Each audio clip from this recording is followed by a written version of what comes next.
प्यारे विद्यार्थियों, आपका जीनियस एकेडमी ऑनलाइन क्लास में स्वागत है। और मैं दिनेश गुप्ता आपको कल, जैसा कि मैंने शब्द शक्ति के बारे में आपको जानकारी प्रदान की थी, शब्द शक्ति के विषय में कल अपनी चर्चा हुई, जिसके अंतर्गत मैंने आपको शब्द शक्ति क्या है, उसकी परिभाषा और साथ में उस शब्द शक्ति के भेद, कितने प्रकार की शब्द शक्ति होती है, उस चीज को कल मैंने आपको समझाया।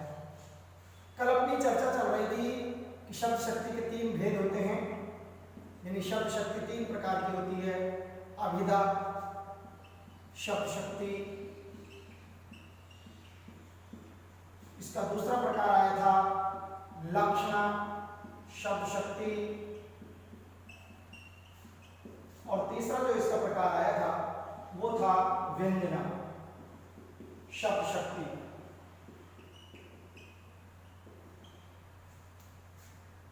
कल अपन ने चर्चा की थी, अभिधा को अपन ने पढ़ा था, और अभिधा का मैंने आपको बताया था मुख्यार्थ की प्राप्ति। जहां मुख्यार्थ की प्राप्ति होती है, उस मुख्यार्थ की प्राप्ति कराने वाली शक्ति को अभिधा शब्द शक्ति कहते हैं। इससे निकलने वाले अर्थ को अभिधेयार्थ कहते हैं। जब कोई भी आपने शब्द को सुना और सुनने के उपरांत यदि आपको मुख्यार्थ की प्राप्ति नहीं हो पा रही है, मुख्यार्थ में आपको बाधा उत्पन्न हो रही है, तो हम दूसरे स्तर पर क्या करते हैं कि उस शब्द के लक्षण पर ध्यान देते हैं, और लक्षण के आधार पर जब शब्द के अर्थ को प्राप्त किया जाता है तो वहां पर लक्षणा शब्द शक्ति होती है। तो यहाँ अपने को क्या है, इससे निकलने वाले जो अर्थ होता है उसको अपन कहते हैं लक्ष्यार्थ। इसका मतलब हुआ कि लक्ष्यार्थ का बोध कराने वाली शब्द शक्ति लक्षणा होती है।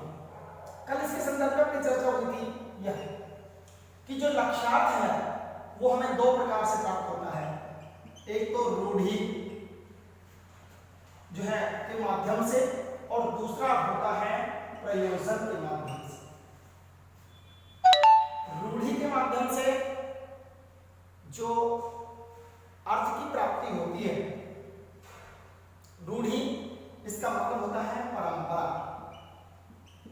रूढ़ि का मतलब क्या होता है? परंपरा। कि जो शब्द को, कोई भी आप शब्द को ले लीजिए, तो जब शब्द को किसी को भी ग्रहण किया तो जो भी शब्द हमारे सामने आता है तो उसका अपना कोई ना कोई शब्द को उसके अंदर उसका प्रचलित अर्थ होता है, उसका एक रूढ़ अर्थ होता है। वो उस जो है सबसे पहले हम जब उस शब्द को सुनते हैं तो हमारे मस्तिष्क में सबसे पहले जो विचार आता है वो उसका परंपरा वाला जो है अर्थ जो होता है वो हमारे विचार में आता है। लेकिन जब हमने वाक्य को पढ़ा, उसको सुना, और वहां हमें अगर वो जो है प्रचलित अर्थ जो होता है वो अगर नहीं मिल रहा है तो फिर हम उसका जो है कोई और विशिष्ट अर्थ निकालते हैं। तो रूढ़ि यानी परंपरा के माध्यम से जब लक्ष्यार्थ की प्राप्ति होती है तो उसको बोलते हैं रूढ़ि लक्षणा। क्या बोलते हैं? रूढ़ि लक्षणा। और प्रयोजन, प्रयोजन का मतलब होता है उद्देश्य। प्रयोजन का तात्पर्य क्या है? उद्देश्य। कि यहां क्या होता है, जो भी वक्ता होता है वो वक्ता जब शब्द का प्रयोग करता है तो उस शब्द का प्रयोग करते समय उसका कोई ना कोई उद्देश्य होता है। किसी विशिष्ट उद्देश्य को ध्यान में रखकर के शब्द का प्रयोग करता है। तो यहां जब शब्द का प्रयोग यानी प्रयोग के आधार पर, प्रयोजन के आधार पर जब शब्द शक्ति की प्राप्ति होती है तो वहां पर प्रयोजनवती लक्षणा होती है। ये इसका दूसरा प्रयोग हो गया, प्रयोजनवती लक्षण। परिभाषा कल मैंने आपको बताई थी कि जब लक्ष्यार्थ की प्राप्ति किसी रूढ़ि या परंपरा के माध्यम से होती है तो वहां रूढ़ि लक्षणा होती है। जब लक्ष्यार्थ की प्राप्ति शब्द विशेष के प्रयोजन या उसके उद्देश्य के माध्यम से हमें लक्ष्यार्थ की प्राप्ति हो तो वहां पर प्रयोजन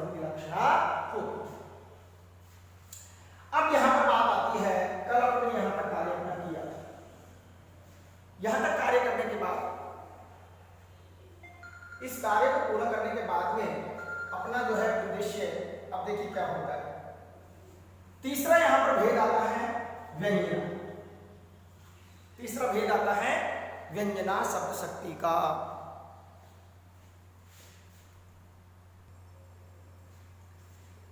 अपन बात कर रहे थे रूढ़ि लक्षण, जो है रूढ़ि लक्षण, यहां पर अपने लक्षण शब्द शक्ति को पढ़ा, जिसमें ये अपना पूरा हो गया था कि रूढ़ि और प्रयोजन। कल अपनी यहां पर चर्चा हो चुकी थी। इसके बाद अब चर्चा आती है तीसरा जो शब्द शक्ति का भेद आता है वो आता है आपका व्यंजना शब्द शक्ति। दो कार्य पूर्ण होने के बाद अब तीसरे भेद की अपन चर्चा करेंगे। यहां आती है व्यंजना शब्द शक्ति। देखिए इसकी परिभाषा क्या बनती है, जब वक्ता के द्वारा बोले गए शब्द को सुनकर न तो मुख्यार्थ की प्राप्ति हो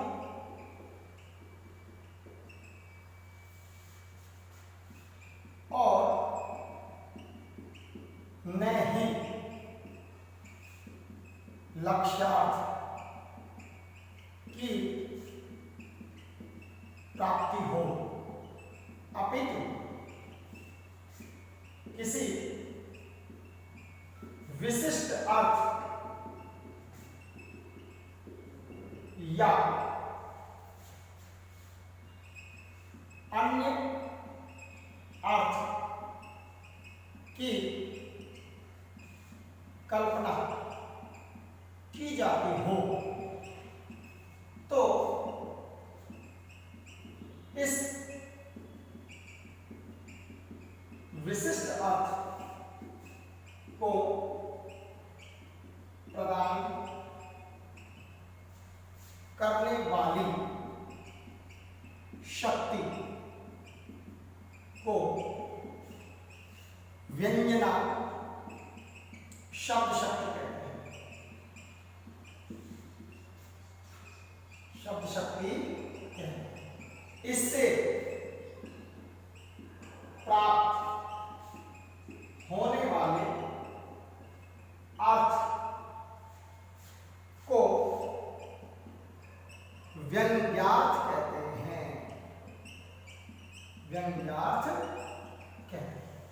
देखिए क्या कारण है आपको कि जब वक्ता के द्वारा बोले गए शब्द को सुनकर न तो हमें मुख्यार्थ मिले, यानी हमें उसके सीधे अर्थ की प्राप्ति भी नहीं हो रही है, उसका जो प्रचलित अर्थ है वो भी नहीं मिल रहा है, ना ही हमें कोई लक्षण के आधार पर कोई अर्थ की प्राप्ति हो रही है, तो अब हम क्या करते हैं, हम उसका कोई विशेष अर्थ निकालते हैं, हम किसी अन्य अर्थ की कल्पना में डूब जाते हैं। उस अन्य अर्थ की कल्पना कराने वाली शक्ति को क्या कहते हैं, व्यंजना शब्द शक्ति कहते हैं।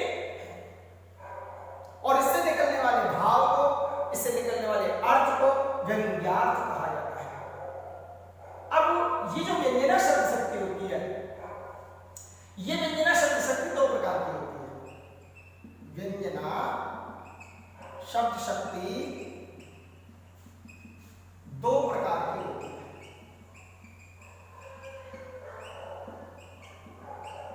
दो प्रकार होते हैं इसके। एक तो इसका प्रकार होता है शाब्दिक व्यंजना और दूसरा इसका प्रकार होता है आर्थिक व्यंजना।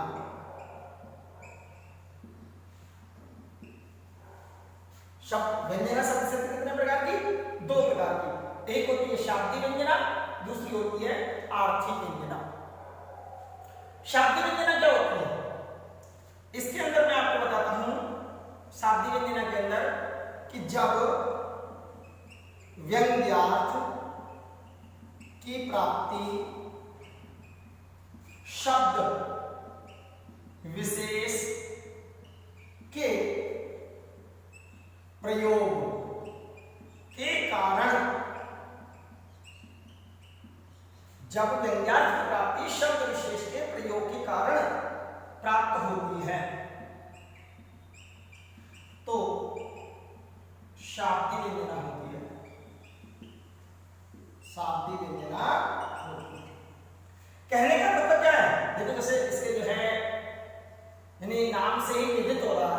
शाब्दी व्यंजना, यानी जहां शब्द का चमत्कार होता है। शाब्दी व्यंजना क्या होती है? यानी जहां पर व्यंग्यार्थ किसमें छिपा होता है? शब्द विशेष के प्रयोग में छिपा होता है व्यंग्यार्थ, वहां पर होती है शाब्दी व्यंजना। जैसे एक दोहा सुना होगा हमने, एक दोहा आता है, जैसे मैं इसको अभी आपको यहां पर बताता हूं। शाब्दी व्यंजना में जैसे एक दोहा आता है, रहीमन पानी राखिए, बिन पानी सब सून, पानी गए न ऊब रही, मोती मानुष चून। ये एक दोहा है। क्या कहा है कि रहीमन पानी राखिए, बिन पानी सब सून, और पानी गए न ऊब रही, मोती मानुष चून। अब देखो आप, रहीमन पानी राखिए, बिन पानी सब सून। देखो पानी का प्रचलित अर्थ क्या है? पानी का प्रचलित अर्थ होता है जल। जैसे हम पानी शब्द को सुनेंगे, सबसे पहले हमारे जो है मस्तिष्क में जो विचार आएगा वो जल है। तो यहां इस पंक्ति के अंदर तो क्या है? यहां इस पंक्ति में तो अभिधा है। क्या है? अभिधा, क्योंकि यहां पर पानी का अर्थ जल है, यहां पर भी पानी का अर्थ जल है, तो यहां तो अभिधा हो गई। लेकिन यहां इस पंक्ति को देखते हैं तो यहां हमें अभिधा की प्राप्ति नहीं होती, क्योंकि क्या कहा कि पानी रही, इसका पहले भावार्थ समझो कि रहीमन पानी राखिए, रहीमदारी कहते हुए पानी हमेशा रहना चाहिए, क्योंकि बिन पानी सब शून्य, पानी के बिना सब कुछ शून्य है, क्योंकि कहते हैं ना पर जल ही जीवन है, तो पानी के बिना सब कुछ शून्य हो गया।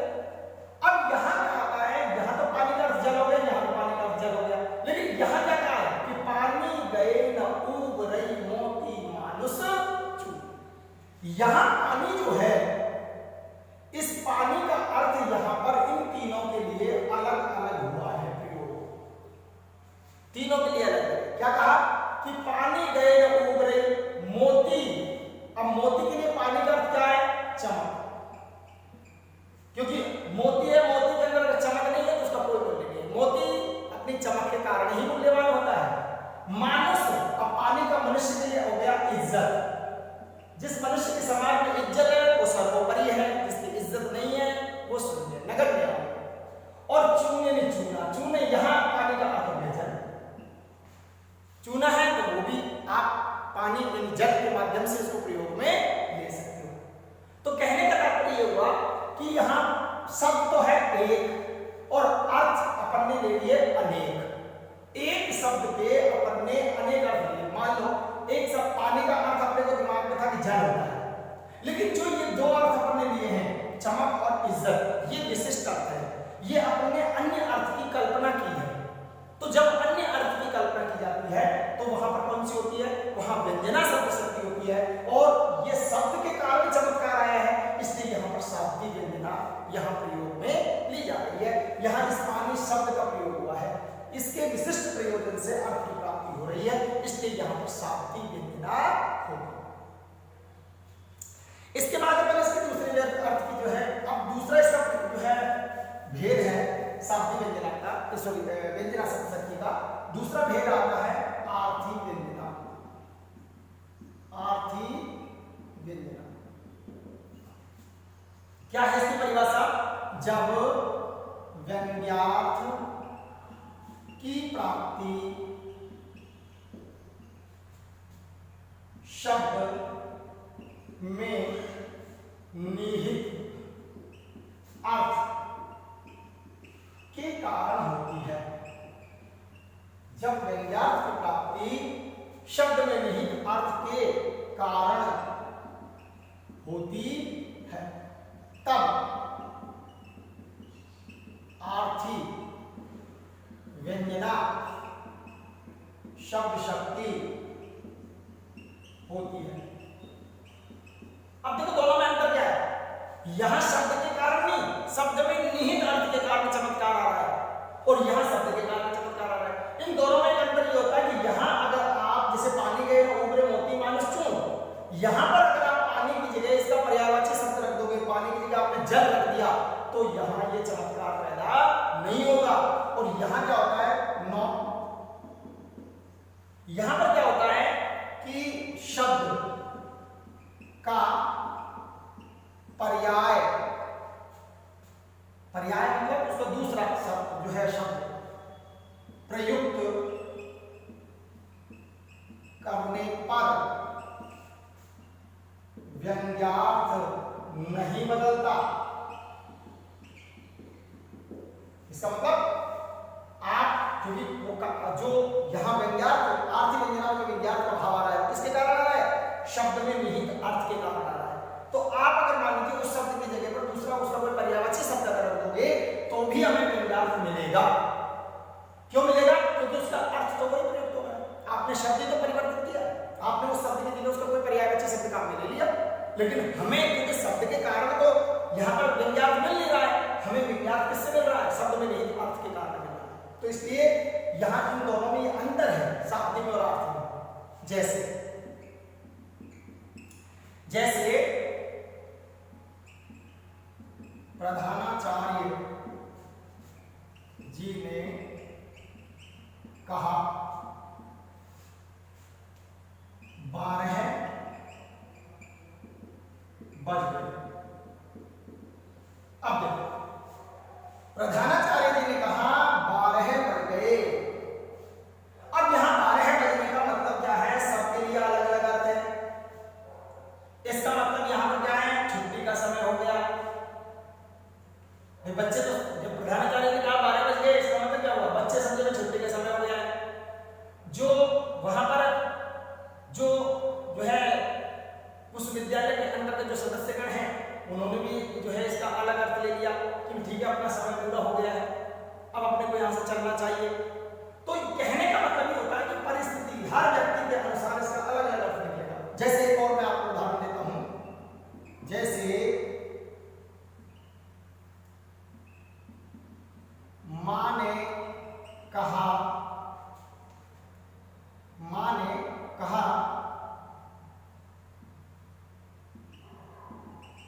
संध्या हो गई। अब देखो, संध्या हो गई। अब मैंने अभी क्या कहा, अब यहां पर तो संध्या हो गई, मां ने कहा कि संध्या हो गई। अब संध्या हो गई तो इसका सबके लिए अलग अलग अर्थ, यानी सब अलग अलग अर्थ ले रहे। संध्या हो गई इसका मतलब है कि पूजा पाठ का समय हो गया, इसका मतलब है कि भाई अंधेरा हो गया है, इसका मतलब है कि अब अपने को जो है शाम का खाने का समय खाना तैयार करने का समय हो गया है। कहने का तात्पर्य होता है संध्या हो गई है। अब इसका मतलब क्या हुआ, जैसे संध्या होती है तो पक्षी जो होते हैं वो अपने घोंसलों की ओर लौटने का जो है, पक्षी जो होते हैं वो अपने घोंसलों की ओर चलते हैं। तो कहने का मतलब ये होता है कि जैसे जैसे इस शब्द का जहां जहां हम प्रयोग करेंगे वहां वहां इसका अर्थ परिवर्तित हो जाएगा, व्यक्ति विशेष के लिए इसका अलग अलग अर्थ निकलने लग जाएगा। अब इस मैंने भी आपको क्या कहा कि आर्थिक व्यंजना में क्या होता है कि जो शब्द होता है उस शब्द के स्थान पर यदि उसका पर्यायवाची शब्द काम में लोगे तो भी उसका व्यंग्यार्थ नहीं बदलेगा। आप संध्या है, संध्या के स्थान पर आप शाम लिख दो तो कोई अर्थ बदलेगा क्या, भाई शाम हो गई है कोई अर्थ नहीं, कोई नहीं, शब्द के संध्या के जगह हमने शाम शब्द काम में ले लिया, लेकिन व्यंग्यार्थ में कोई परिवर्तन नहीं आएगा, हमें व्यंग्यार्थ की प्राप्ति होगी। जबकि शाब्दिक व्यंजना में ऐसा नहीं है। शाब्दिक व्यंजना के अंदर यदि आपने शब्द के स्थान पर पर्यायवाची शब्द काम में ले लिया तो चमत्कार खत्म हो जाएगा, विशिष्ट अर्थ नहीं मिल पाएगा। ये इन दोनों में अंतर है। तो इस प्रकार से ये आपका जो है शब्द शक्ति का जो टॉपिक था आपका, शब्द शक्ति जो कल मैंने आपको स्टार्ट की थी, शब्द शक्ति का टॉपिक आपका यहाँ पर समाप्त हुआ और मैंने आपको बताया शब्द शक्ति क्या होती है। शब्द शक्ति की परिभाषा से मैंने आपको विदित किया। इसके बाद मैंने आपको शब्द विभाजन के यानी अर्थ के आधार पर शब्दों के 3 प्रकार बताए, वाचक, लक्षक, व्यंजक। फिर इसके बाद मैंने आपको समझाया कि वाचक क्या है, लक्षक क्या है, व्यंजक क्या है। फिर आपको मैंने विदित कराया कि शब्द विभाजन के आधार पर जो शब्द शक्ति के 3 प्रकार होते हैं, अभिधा, लक्षण और व्यंजना। अभिधा जिसको मैंने आपको कल समझाया भी था कि कविता क्या होती है, किस प्रकार से हम इसकी पहचान करेंगे, क्या इसकी परिभाषा होती है, लक्षणा क्या होती है, कब इसकी प्राप्ति होती है और इसके कौन कौन से भेद होते हैं, जो मैंने अभी आपको आज भी चर्चा की आपके सामने कि लक्षणा के रूढ़ि और प्रयोजन दो भेद होते हैं इसके। फिर इसके बाद तीसरा आता है व्यंजना शब्द शक्ति, जो मैंने अभी आपको समझाई है। व्यंजना जो होती है जिसमें व्यंग्यार्थ का भाव होता है और उसके दो भेद होते हैं, शाब्दिक व्यंजना और आर्थिक व्यंजना। इस प्रकार से आपका ये जो है शब्द शक्ति जो आपके सिलेबस के अंदर थी और इसको मैंने आपको समझाया कि शब्द शक्ति क्या होती है। और इसका मैंने आपको बताया था कि जो प्रश्न होते हैं वो दो प्रकार से आपके बोर्ड के अंदर आते हैं। राजस्थान बोर्ड में इस शब्द शक्ति के प्रश्न को दो प्रकार से पूछा जाता है। एक तो आपसे जाए सीधे तौर पर आपसे वो परिभाषा पूछ लेगा या दो शब्द शक्तियों के बीच में अंतर करा लेगा। जैसे पूछ लिया कि लक्षणा और व्यंजना शब्द शक्ति को जो हमें अंतर स्पष्ट कीजिए, या आपसे पूछ लिया कि लक्षणा और व्यंजना शब्द शक्ति को का भेदों से उल्लेख कीजिए। देखो ये तो तरीका होता है बिल्कुल आसान। इसमें तो क्या है, हमारा रटा हुआ काम पूरा कर जाता है और नंबर भी पूरे आ जाते हैं। समस्या कहाँ आती है, पहचान करने की। दूसरा जो क्वेश्चन आता है, दूसरा जो प्रकार है पूछने का, वो ये होता है कि वो आपको एक या दो उदाहरण देगा और फिर आपसे ऊपर लिख देगा कि निम्नलिखित उदाहरण में शब्द शक्ति को पहचानते हुए परिभाषित कीजिए। तो ये परिभाषा अपने को सिर्फ रटनी नहीं है, इसको जो से मैंने आपको समझाया है उस प्रकार से इसे आपको समझना है। समझ करके आप इसको जो है याद कीजिए, जिससे कि आप इनकी पहचान कर सके, क्योंकि जो पहचान करके अगर आप कार्य करोगे तो ये आपके लिए ज्यादा बेटर है। कुछ मैं जैसे आपको इसके उदाहरण बताता हूं। अब अपन तीनों के सम्मिलित उदाहरण काम में लेंगे। जैसे इसमें आता है उदाहरण आता है जैसे पहले इसमें उदाहरण आता है गधा घास चर रहा है, और दूसरा इसमें आ गया मोहन तो गधा है। तीसरा इसमें आ गया बाजार में लाठियां चल रही है। चौथा इसमें आ गया खाकी वर्दी में परेशान कर रखा है। इसके अंदर आ गया नवजीवन दो हमें घनश्याम। इसके अंदर आ गया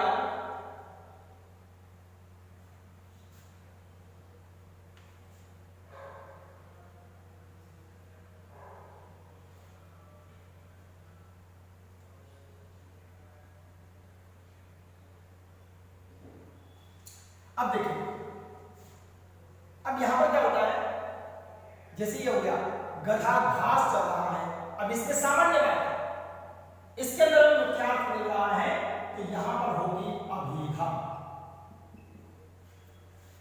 मोहन तो गधा है। अब मोहन व्यक्ति विशेष का नाम है, वो गधा तो है नहीं, लेकिन अपने क्या होता है कि हिंदी शब्दकोश के अंदर गधा जो शब्द होता है वो मूर्खता के लिए रूढ़ है। उसने कोई मूर्खतापूर्ण काम किया तो हमने कह दिया कि मोहन तो गधा है। अब रूढ़ हो गए तो इसलिए आ जाएगा यहाँ पर रूढ़ी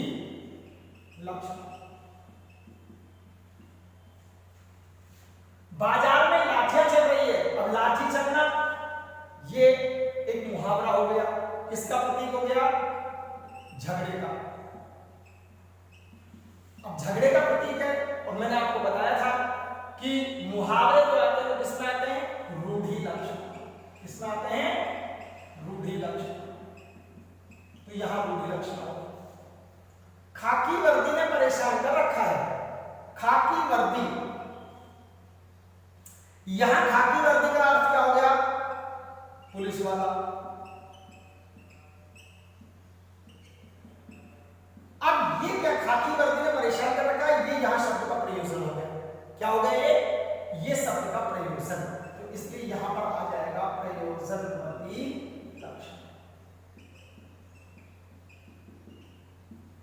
और नवजीवन दो हमें घनश्याम।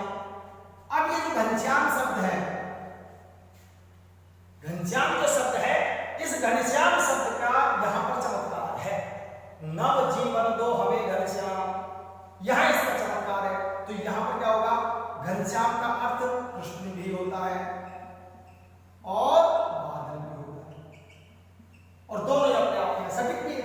नवजीवन दो हमें घनश्याम, भाई बादल है, पानी बरसाएंगे तो हमको नया जीवन मिलेगा, और कृष्ण यानी परमात्मा की अगर हमारे ऊपर कृपा होगी तो भी हमको नया जीवन मिलेगा। तो दोनों अर्थ, लेकिन ये दोनों जो अर्थ अपने को मिल रहे हैं किसके कारण मिल रहे हैं, घनश्याम शब्द के कारण। तो शब्द का चमत्कार हमें यहाँ पर दिखाई दे रहा है, इसलिए यहाँ पर आएगा शाब्दी निर्विराम। तो ये अपना जो है टॉपिक एक पूरा हुआ। अब इसके अंदर जहां तक मैं समझता हूँ कोई समस्या नहीं आनी चाहिए। और इसकी अपन क्या करेंगे, अभी जब टेक्स्ट बुक अपनी चालू होगी, पुस्तकें चालू होंगी, तो क्या है कि पुस्तकों के अंदर जैसे जैसे गद्य है, पद्य है, जब अपन उसको पढ़ते हैं तो मुख्यतः क्या होता है कि जब पद्य को पढ़ते हैं, क्योंकि पद्य के अंदर तो क्या है कि पूरा एक एक शब्द का अर्थ जब लेकर के चलते हैं, तब अपने को ये शब्द शक्ति समझ में आ जाएगी वहां पर। क्योंकि शब्द हम वहां पर क्या है, आपको कोई भी पद्य पढ़ाएंगे, कोई भी दोहा पढ़ाएंगे, तब आपको वहां पर एक एक चीज का आपको भान कराएंगे, आपको ज्ञान कराएंगे कि यहाँ ये शब्द शक्ति है। तो हमें वहां पर चूंकि ये लक्षण अपने को याद होने चाहिए, तो अपन क्या है कि इनका बार बार परीक्षण करते रहेंगे, तो ये चीजें हमारे क्लियर हो जाए। तो ये अपना शब्द शक्ति का जो बिंदु है वो अपना पूरा हुआ। इस प्रकार का जो है कार्य अपना जो है पूरा हो गया है। ये शब्द शक्ति आपको पूरी